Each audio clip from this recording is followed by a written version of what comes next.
Nathan, so good to have you on the Performance Formula podcast. And I'm really looking forward to this conversation because you and I have met each other very briefly in Cape Town. And I think since I've sort of seen some of the stuff you do on YouTube, as well as just, seeing you with the football guys that you work with, always thought that, there could be a good conversation here. So welcome. No, thanks a lot. Thanks for having me, Jody. I look forward to our chat. Yeah. Nathan, maybe just very briefly, right? Give a little bit of insight into who you are, what you've done. And I think you've achieved some things in your life,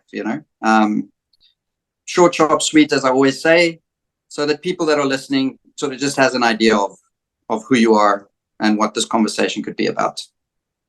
Okay, no, cool, awesome, man. So I'm Nathan Paulse. I'm a former professional football player, current football coach. I specialize in individual development. I've worked in the football industry now as a player for 20 years. And then as a coach, I've been actively involved as a coach for it's been 5 years now. And then since 2019, I focus a lot on the individual growth of players with the specific focus on the character development, their mindset, their mental performance, especially with football players, because that's the industry that I've become accustomed to in that sense. And it was and it is my life, I would say, growing up as a football player from Athlone, Cape Town, started playing football at the age of 5, and then going through the different levels in the game. I was fortunate to turn pro at the age of 17, 18. And I retired at the age of 37 for the first time, and then second time at the age of 38, 39. So I've been through an interesting journey. I played a large part of my career was played here in South Africa, but I also spent some time abroad in Sweden for 2 years, and so that's my journey as a sportsman, and then as a coach, I've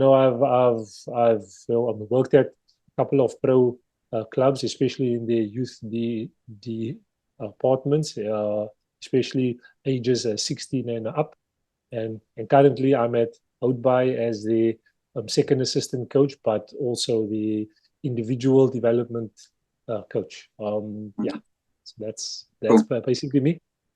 Yeah, and that's sort of where we got to meet, right? It's out there in Houtbaai, beautiful part of South Africa, phenomenal things happening in my mind at that football club. Awesome. I think the part that interests me most about your journey is, and so I'm going to ask the question in a moment, is this idea of the character development, the mindset. I don't want to take away from the football necessarily, but I think my sense is, and I might have it wrong, but my sense is that a lot of what you do in that space is because of the football, maybe experiences you had there. And so I think I want to know from you, why is that part and focusing on that so important to you? I think it's a very short, succinct answer I can give to it. I mean, and it's a simple fact that through my experiences, both personally and also, having worked with players, having played with the players, having been a football player myself, loving this game, particularly in South Africa. The one area which I've observed from a very young age as a pro player is that a lot of players have got exceptional ability, especially in South Africa, natural ability. But when it came down to a character, when it came down to handling moments of pressure, when it came down to just the basic etiquette. I mean, and I make it sound simple, but I observed just these small, or not so small, but these lack, in not only my own journey, but also in peers of mine. And I've always, I think, God has given me that, we will each get a, something that just, keeps our attention, just holds us there. And throughout my entire time playing, I would always get people saying to me that you are not, as skillful a player, as talented, a football player. So how do you make it a work? And I've come to understand that character is a key part. And I mean, as much as we talk about it in South African football as the reason why all these former stars or current players can't go on to the next level, we don't address it adequately, and that's given me that encouragement to seek to address it and to help our players, and then furthermore help the entire football industry address this, not as an add-on to this journey, but as a key part to your growth as a football player, and more importantly as a person. So yeah.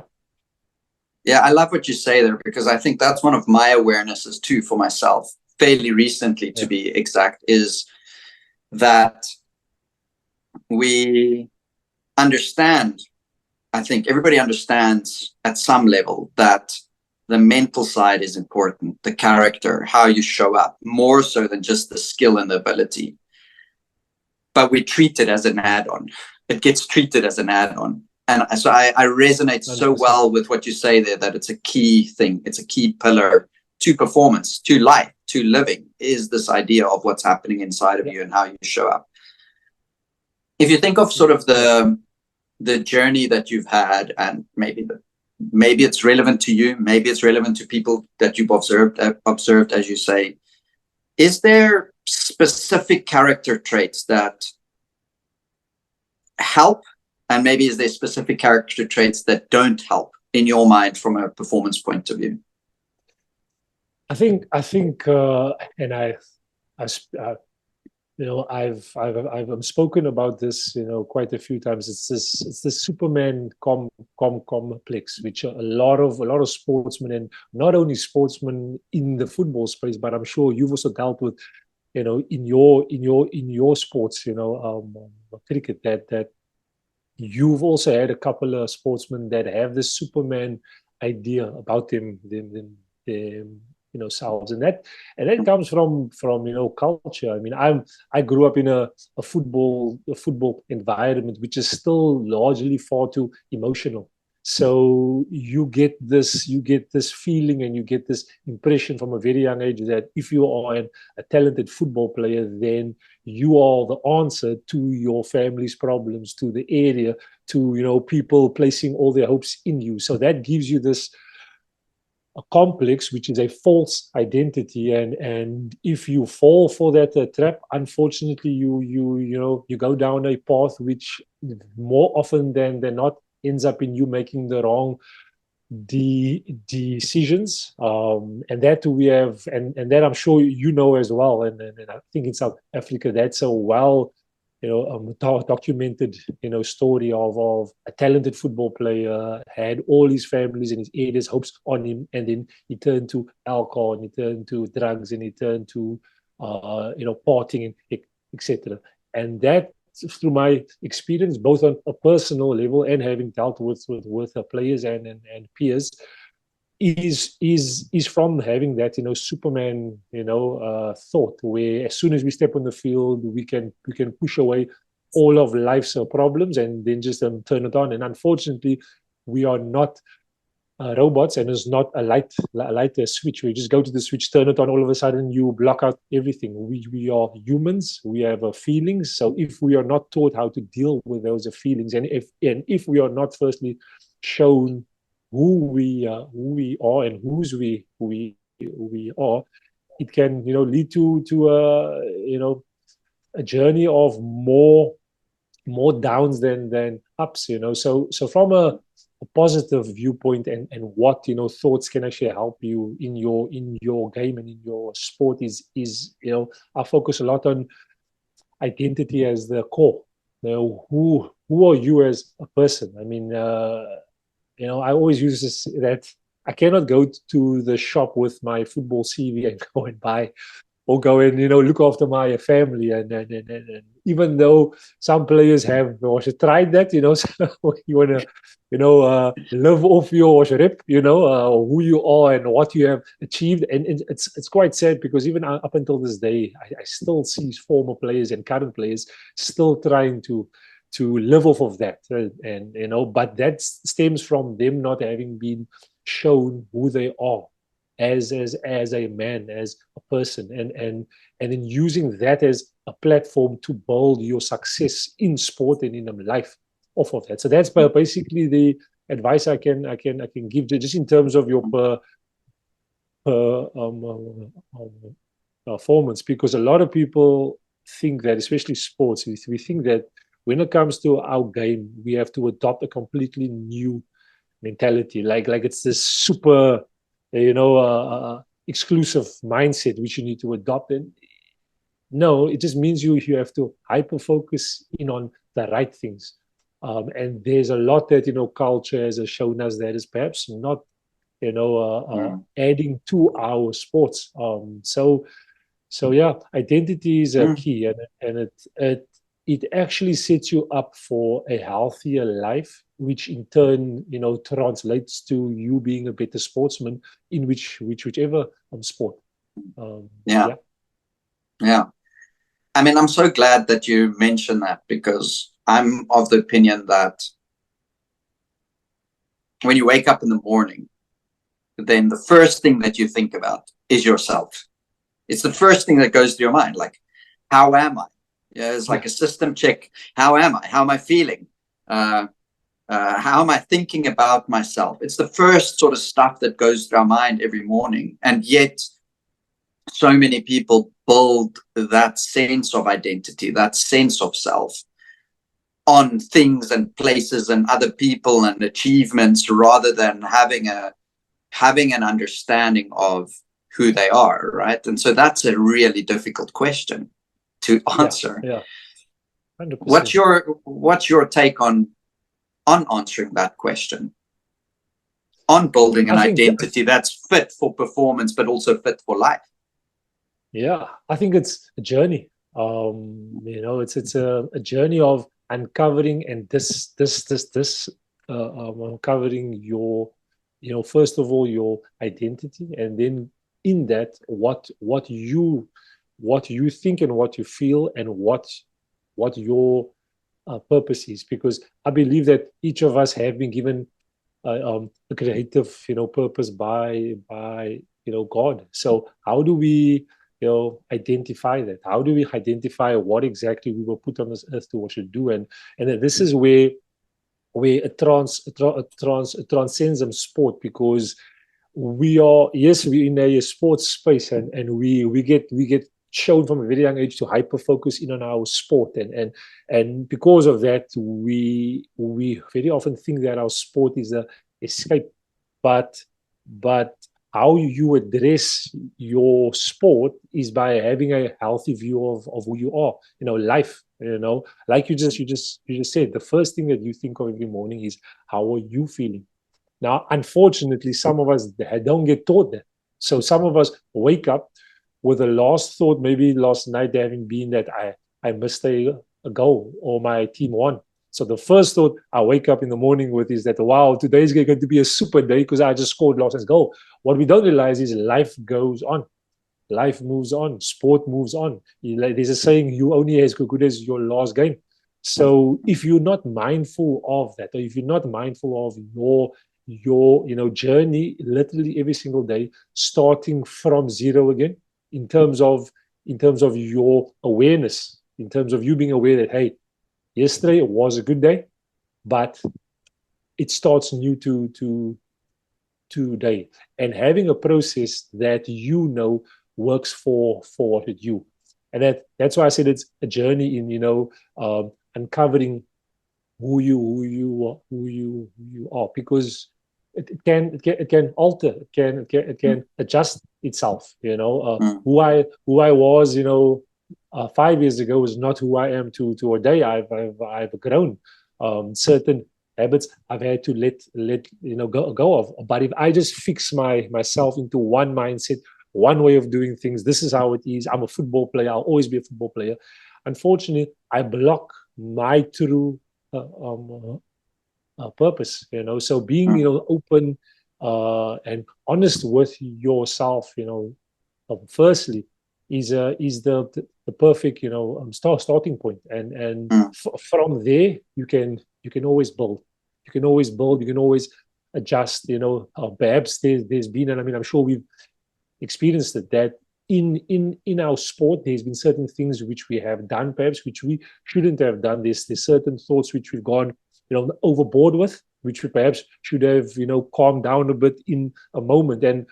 And being aware of, as I said earlier, of your identity, who you are and whose you are, is the fundamental starting point every single day. And I use this, I'm saying a lot, that the the successful things, or the things that will make you successful, or actually help you live a healthier, more productive life as a sportsman, are very often the most boring things. Now, when you talk with, and this, I mean, when you talk to a sportsman or football player, they always want to hear the exciting, the super mm, trick, or the super formula, but if they listen closely, they will hear that there are certain principles that get underlined constantly. I just said in a different way, mm, via a different voice, but it's all the same principles that people that have suck obsessed, whether in business or in sport or in life, they all apply it. Yeah, it's just put in the right text, So mm, yeah. mm. Yeah, I think there's this idea of the boring being neglected. Yet I think it is the thing that the elite do really well. They don't do the special and spectacular really well. They understand, there's an understanding that it is me just getting up at the right time, as an example, every morning. It is me Yeah. eating the food that's good for me. It is me, if meditation is your thing, that I do that every day. I spend a bit of that time. If it's journaling, I do a bit of that. If it's I arrive at practice ready and prepared with a plan. I think I Yeah. heard you make a YouTube about that. I saw it, I think, this morning, where you spoke to that point. And so sometimes I think they think it's all these special stuff, and surely the elite have phenomenal skill, right? So there is a work ethic, and maybe there's a bit of talent too. Maybe there's a bit of that, a bit of proficiency in the game. Yeah.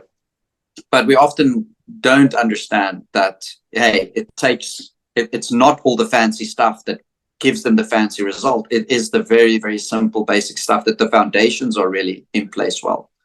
Yeah. I'm wondering what your personal challenges were. That what was like your journey as a footballer? Were there times when you didn't have an understanding of that, and what was the effect of that, Yes. and how did you get to figure out some of this stuff for yourself? Yeah. Yeah. No. Perfect. So my first 3-4 years as a pro player was, to put it mildly, was horrible. In the sense that, you know coming into this industry as a young footballer, you obviously have illusions of grandeur, and you're going to be the superstar, and you will never get a negative word said against you, and whatever you do will just be a hit. Well, the first 3-4 years of as a football player, the opposite applied. So I went through a very tough initiation phase, I call it. Where literally I was playing for my hometown team at that time, which was Ajax. I'm from Athlone, so the field is literally 4 blocks away from my family home. So every single home game I'm playing in front of my friends and family, but also people from the area that know me. If you know the football fan base in South Africa, they can turn on their own quite easily. So my first 3-4 years was exactly that, where there was times where I would have a game and you could literally hear every single word that comes from the stand. Now my mom and dad is in the crowd, and it's that sort of environment. Now also we know in South African football for years now, there's never been packed crowds every single game. It's only one game maybe a season. So literally those words echoes. So you were young. Now, bear in mind, I'm a young 18-year-old, 19-year-old playing for this club that I had, dreams of playing for. And I get exposed to this harsh environment, not understanding that this is part of the deal. It's a package deal. This is part of it. But at that point, I'm thinking to myself, gee whiz. Literally, there were times I would freeze on the field.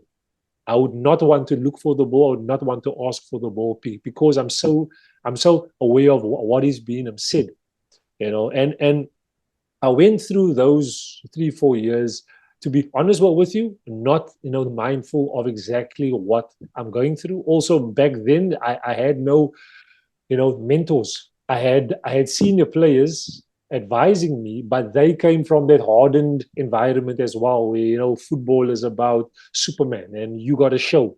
And if there is no space and place for you to be in touch with how you are feeling, you got to put that to the side. We have a job to also do. But I experienced that in the harsh way. Then what had happened was it was towards 2004-05.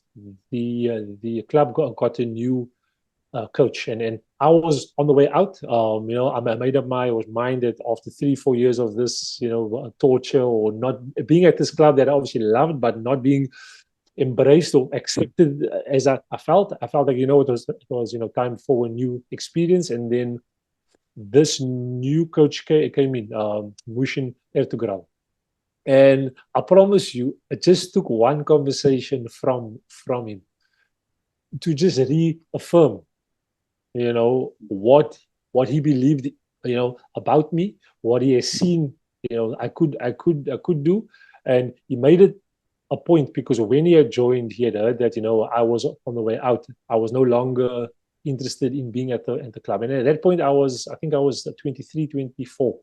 And his first meeting was with me to ask me to stay. And I still remember his words. He said, "Look, I remind him of Anelka, Nicholas Anelka." And for me, that was like, okay, geez, here's this experienced coach, worked with a lot of good young players, was at the Chiefs and at big teams, and he's just affirming me, which I didn't know then. So I'm speaking now from experience I have now, but back then I didn't know. I was just like, wow. And he says to me, I want to build this team around you, because I want to move you from not playing as a center forward, but playing just be behind the forward, which in South African football is unheard of, where you have the tall guy playing not as the main spearhead, but just playing behind him. Normally in South Africa, we reserve that position for your skillful players, your highly talented, skillful, shorter guys, the number 10s. He had said, look here, he thinks I can do that job for him. And then from there, he literally built me up. But I'm not even sure he was aware what part of me he was building. I think he was focused obviously on the football part of it, but the mere affirmation from him in the smallest sense over one chat just switched my mind that, hang on, I do have something about me. And I've always had a fire, and that's something which those 3-4 years at the beginning phase of my pro journey was put to the test. And that's why I talk a lot about the fire phase. And every single pro sportsman, whether it's in that academy phase when you are coming through, or in your first 2-3 years of being a pro, every sportsman will go through that as a test, and knowing that now, I can say that my fire phase was was a bit extended, but luckily I came through it, and and that made me much more aware of the value that I have as a football player, and more importantly, how to embrace this industry as a package deal, and accept that people on the outside or the environment won't change for me. I have to grow. I have to become better. I have to become stronger in the right areas. And that has led me down a career that I enjoyed from I would say 2005, 4 or 5, up until 2020. Sure. Yeah, no, sorry, 2019. Yeah. Yeah, sure. I'm sure during that time there was lots of other lows, right? I'm sure there was other lows. How would you, if you had to give somebody advice in terms of dealing with, and I think my head goes there because specifically you referenced that fire phase. So many cricketers, where I come from, the cricket space, it's similar stories, right? They come on the scenes and you see them and they think it's all great. They dominated maybe the levels below, and all of a sudden they think, oh, it's just going to be easy. Yeah. I see cricketers who were S-19 level cricketers who dominated world cricket at that age. And it takes them 4 or 5 seasons to actually reestablish that type of form at first class level. So they're given these contracts, they're given these opportunities, but it takes time. It takes time. And I think people don't always understand that. Yeah. All of a sudden there's crowds, all of a sudden your money's on the line. It's no longer just something that you do for the fun. There's other permutations. Your fitness is more scrutinized. Your lifestyle is potentially more scrutinized. You're on TV in front of things where when you were younger, maybe it wasn't there. All of these things that you have to deal with. What it sounds like, though, is that you had somebody there that came along. Yes. And he helped. But sure, and then as I said, surely there was still these lows, right? And so if the lows came, like if you had to give others advice on how to deal with that or manage that better, like what would that be? I think it's first of all understanding that you made a decision, and it's the difference between making a choice. A choice is very light. It's not yet set in your mind. You can choose this, choose that. But when you decide, if you decide to cut off what that previous thought or the previous journey was, and you move in a certain way. So I always share this with young pros that you decided to become a professional football player. You were blessed to be given the abilities that someone, a team or a scout or a coach saw you.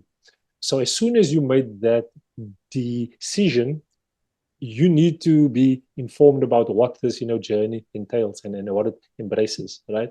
And that I would be my first advice would be to seek understanding of the Edison journey. Now, I spoke about the boring side of things.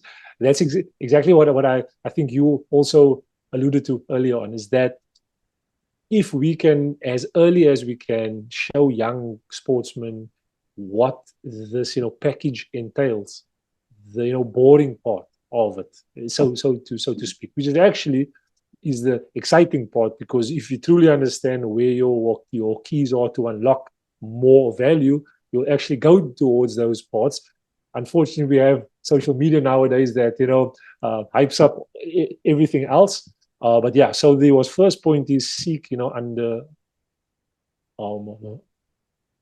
standing of your craft, of your career, of your sports, and seek it in a detailed way according to the position that you're playing in, where you are playing, because the more you know, the more you grow.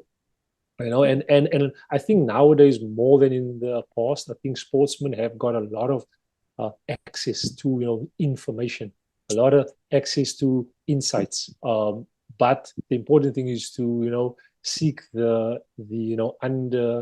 understanding that will help you as a as a human deal with your sports, and then accept that you are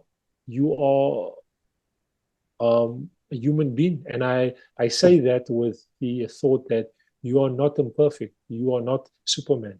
And I think I don't and I say this with all due respect to the superstars and to the highly talented sportsmen and to that young player that has got amazing ability.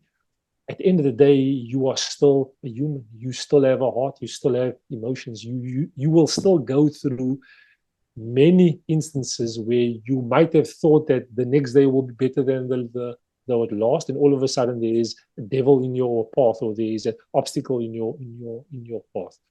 So understand that your success comes from who you are as a person. So build yourself, your identity on that every single day. I think you alluded to it earlier on, where you had said if you have a daily a process of reading the Bible, or your book, or you have a ritual, if that centers you, if that makes you fully aware of the the privilege that you've been given to play sports as a job, it just gives you it gives you a thankful mentality, not a a spoiled one, that you go out into the pitch or into your gym or whatever, and you think that everybody owes you, because you're the star. It just keeps you humble.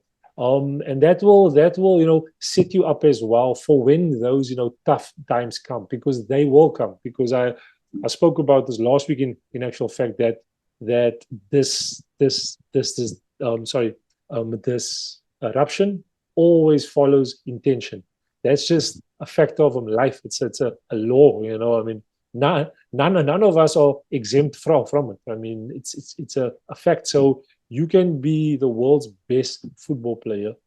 You wake up the next morning, you have a toeache, you have a tight hammy, you were off form, you perhaps, but the last 3 games you were doing well, because that's a law. This eruption always follows intention. So if you are fully aware of that fact, it also helps you ensure that once you are done playing your game, you know that you can't live off those fumes for the next year, for the next 2 years. And the world's best now to move on. That's why they are the world's best. And I mean, very often people marvel at watching a Tiger Woods or a CR7, and they see how these guys just keep going. It's because they understand that, look, those boring things, understanding myself, who I am, what has brought me to this point, is the key, and growing through my ups and downs. So yeah. No, brilliant. I'm sure you've had many successes, right? Yeah, I'm sure you've had. Yeah. But it's to be honest, the funny part is I can actually tell you more about those tougher times, than the successes, because and that's our life.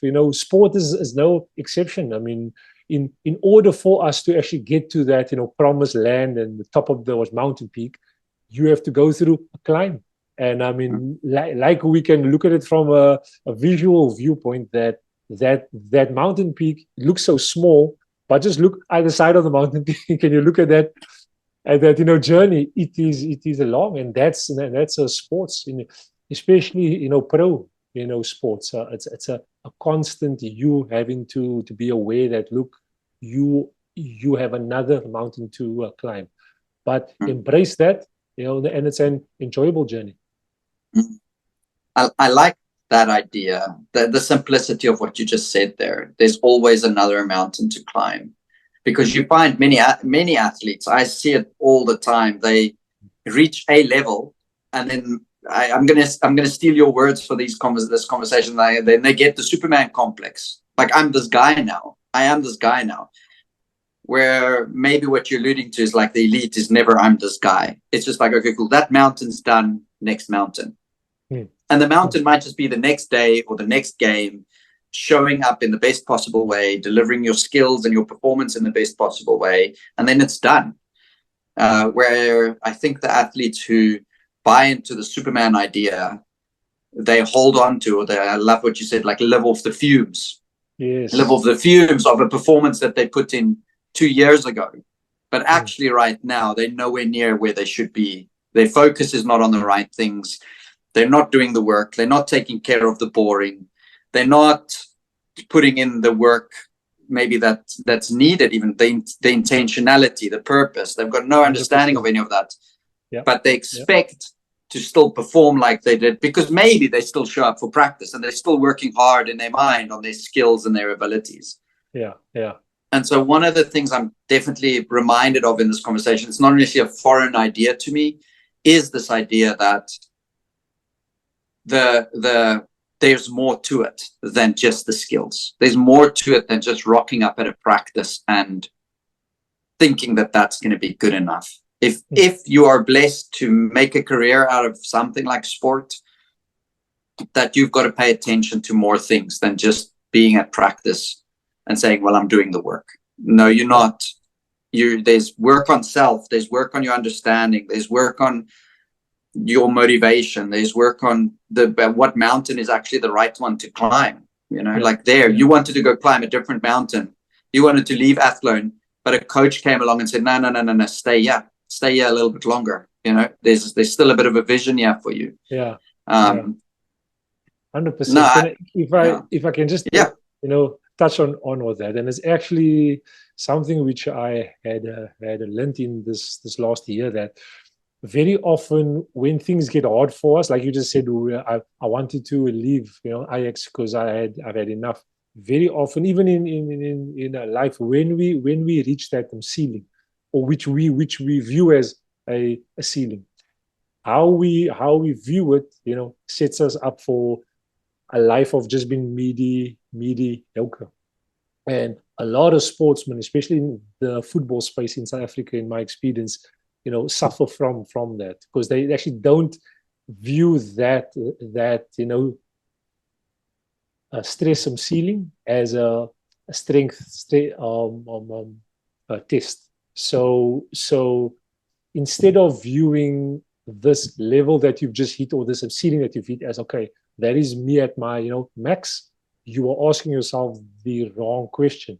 You're asking yourself, okay, am I okay here? So I always use this example. I mean, if we are in a room where there's just 100 rands, right, and I show you the next level up through the ceiling is where you can get 1 million rand. Are you happy to just stay in this room with 100 rand, or you intend to break through that ceiling to get to the million? Now that is your journey. But if you are not viewing that ceiling that is above you at the moment as a strength and test, i.e., which area of my life, of my football, of my sport, of myself do I need to improve in order for me to go through that ceiling? A lot of sportsmen, for football players, don't do it. I'm perhaps myself have done it, where like the example, I was at IX 4 or 5 years, I had a hard time. Instead of viewing it from the view that this is a strength test and it's not an opportunity for me to bail, especially in this culture we have nowadays in sport. As soon as things get tough, you see a footballer, he speaks to his agent, he wants out.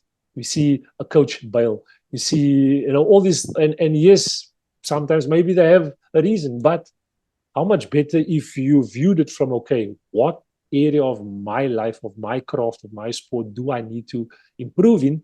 Let me first work on myself, because there's a saying that in sport, things will be hard until you get better. Not things will be hard until the environment adjusts for you. Where it's now easier. Let's make things easier for him because he is a good football player. No. We have to become better as people, as sportsmen, in our craft and in our mindset, so that stress and ceiling is viewed as a strength and test, and importantly, maybe not for that environment. So you would have gone through that test there, but what you have gone through equipped you for your next journey. So I just wanted to share that. No, 100%. I also see the flip side of that, that when you hit these ceilings, and specifically if you think of identity, so let's say at the level I'm at right now, I identify as I'm a footballer, but the ceiling above me is I'm the world's best footballer, or I operate in a more elite level. I might hit a ceiling and not want to break through.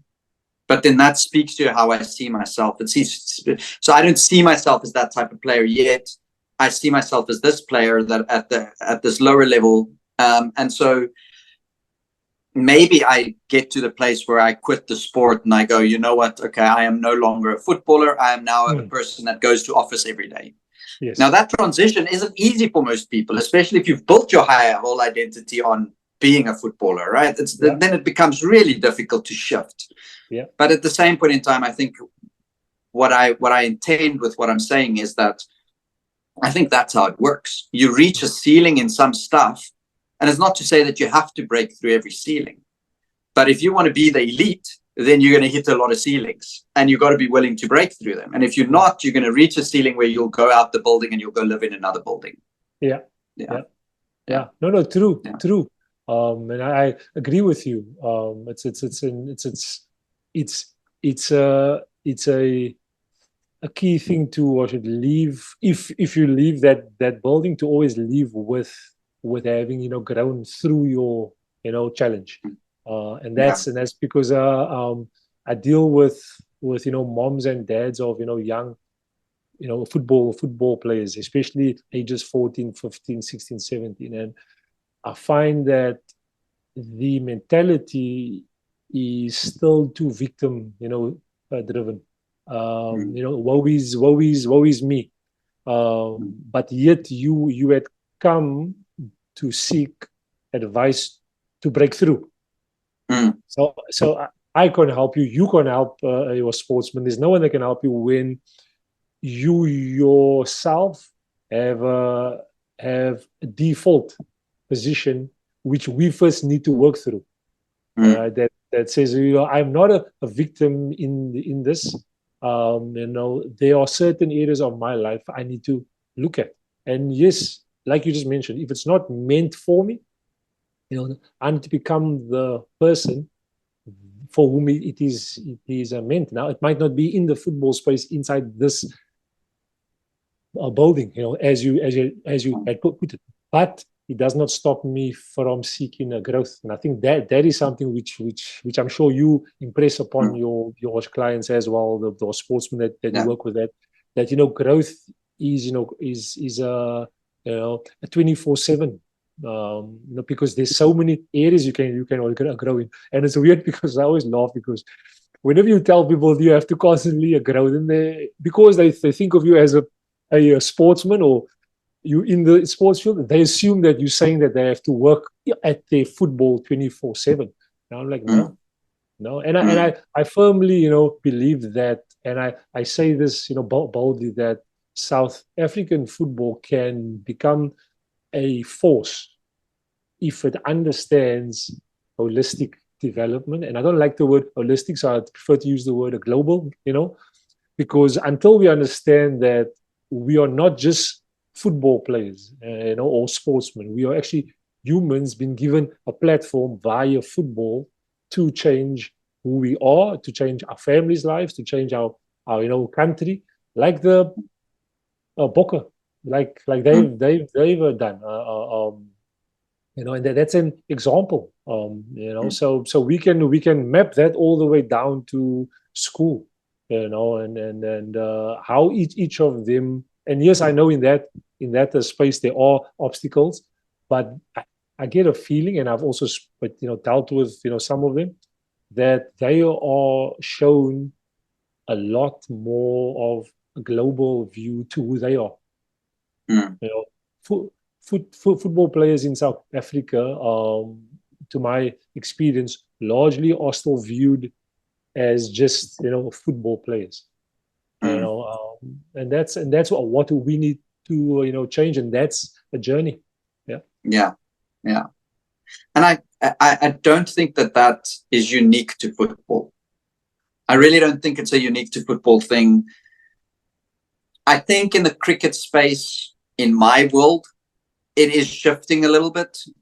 Got way more people reaching out and sort of saying, hey, we get that this stuff is important to look at ourselves and bring understanding to what we do and how we do it. But certainly if a cricketer, I can say with almost 100% certainty that most cricketers, and I'm talking professional level in this country, if they've just say gone out in an innings, if they batted out there and they've gone out, the first place they run is to the analyst to go see if their technique was right or what happened there, versus an investigation into, well, what was I actually thinking? What was I feeling? What was different? Was I still as intentional? Was I in my process?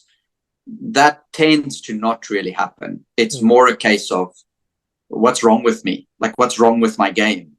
Versus as a human being, there's nothing wrong with you. There's no, in my mind, like you're designed and you've been raised in a way to essentially been programmed at a young age to be in a certain way, and the understanding comes into understanding what that programming is, and sort of to the things that you alluded to, understanding for me that programming and how that is enhancing or harming your ability to now perform at your best. And if it is harming, then we have this wonderful thing called a brain and a mind that we can tweak and adjust 100%.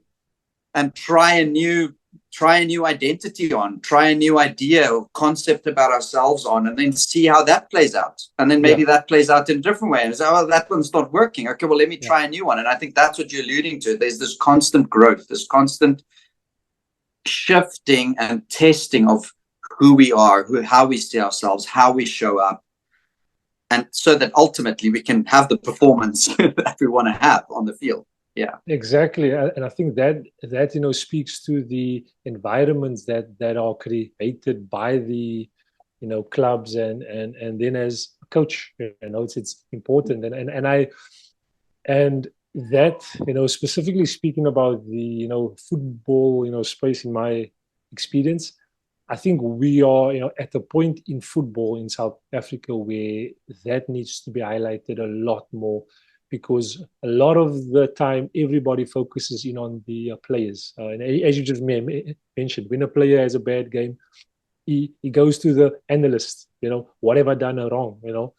My thought over this last year or two has been, okay, yes, we understand the footballer missed the goal, but I always look, deeper into it, what environment are we really creating?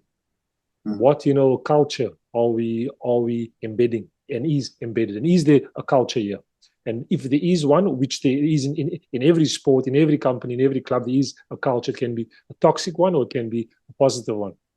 But this falls on the me as a coach, you as a coach, the club, and this is where I think in the football space we have to begin to understand what impact this has, because it's so weird, and I've seen this plenty times. We very easily listen to a Klopp interview or Arteta or Pep. We very easily listen to them, but do we understand when these guys talk what they're saying, or do we just listen out for what tickles our ear? So I know in South Africa at the moment we talk a lot about the technical side of the game, analysis, and all this kind of things, which is good, which has its own place.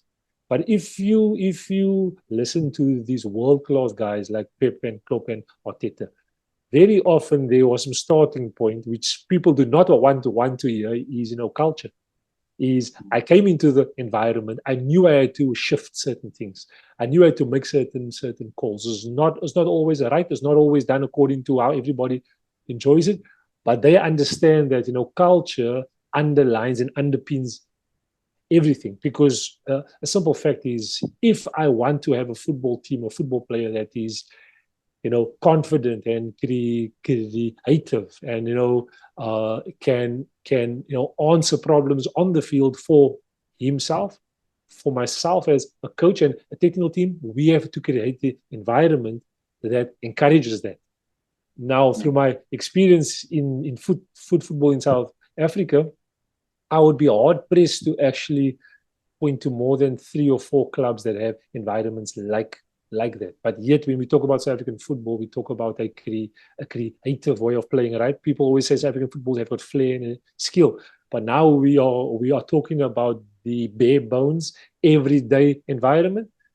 And I can say that I've worked in only 1 or 2 environments in South Africa that actually encourages that, mainly because the culture, which is behavior that was encouraged from the head coach down, from the GM down, was one where you were allowed to, grow,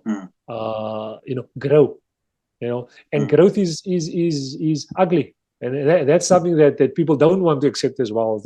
That's probably why in football South Africa we want to choke a process, because we don't understand that growth is uncomfortable. But as long as we create a framework and boundaries for our footballers to work within and still grow into who they are meant to or should be, then that answer of when a player has a bad game, he's fully aware of, it's part of my growth and journey. What can I tweak? Who can I go and seek advice from?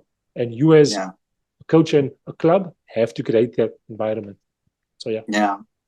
No, I love all of what you say there. It sort of leads me to think, if you think of creativity, I think it's sort of often misunderstood. People think that a creative person is just creative. They can just draw that thing or paint that thing creatively from the get-go, where often the creatives are the people that just try and fail the most. Exactly. And so that alludes to the discomfort. You used a word there. I can't remember what it was now, but my word for it would be messy. Like, learning and ugly. Yeah. My word for it is like it's messy. It's chaos at times. And so I find that even within cricket, that coaches plan things and structure things so to perfection, and the expectation is so rigid to a certain point of view, that even if they allow failure within those structures at times, it still not necessarily gets us to that place where we can be creative, where we can try and fail and, go through a whole practice and not succeed at one thing. Like, I think at times there's more value in that, because your brain will go away and problem solve than if you have a practice where everything's gone perfectly, And so, a lot can be said, I suppose, about that, Yeah. And that speaks to what we mentioned at the beginning of this chat, where identity. And that's that also extends, more importantly, to those that are in positions of authority. And that is something which I highlight a lot as well, especially when I work with moms and dads and when I work with the clubs, is that yes, our objectives are to serve footballers and to help them become better. But we need to understand that in order for us to do that, we need to become, better. And you and I know, tell that to a CEO, tell that to a GM, tell that to a head, coach. Yeah. And very often some of them look at you like, no, that's not what I wanted to hear. I actually wanted to hear how you are going to fix that player. Because that's your job. Well, my thoughts always, do you want to fix that player for the next game? Or do you want to fix him so he becomes a valuable asset to your club and to himself for the next 5 years, the next 10 years? Yeah. Then we have to look at these sorts of things. That's where we spoke about it's a journey. Yeah. It's not a quick upshot. And that's where I, firmly believe that not only football, but sport in South Africa has the power to become world class. If we have people that, understand this. And more importantly, are prepared to do the work on themselves that can then extend to others. Yeah, brilliant. Nathan, I think that's a great place to wrap up this conversation. Thank you for your time. Thank you for speaking so candidly and sharing your insights. I've certainly been reminded of a whole bunch of stuff, and I'm hoping that people that have listened to the podcast gets a lot of value from hearing you speak, sharing your ideas, and I'm really appreciative of that. If you're open to it and people want to reach out to you, maybe they heard something, that they want to engage with you in further conversation, what would be the best ways for people to do that?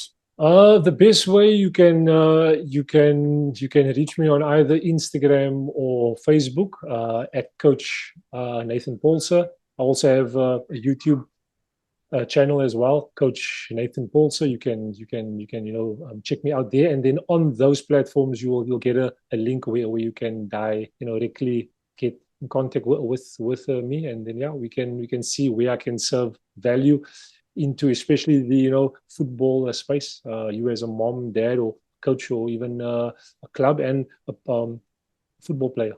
Yeah, awesome. But no, awesome stuff, man. Thanks for being here. Awesome, man. Thanks for having me, on here, and I wish you all the success, and this platform grows, to a million subscribers soon. I hope so too. Cool. Awesome. Thanks, awesome Nathan. stuff, man. Jody, keep well. Cheers. Bye. Cheers. Bye.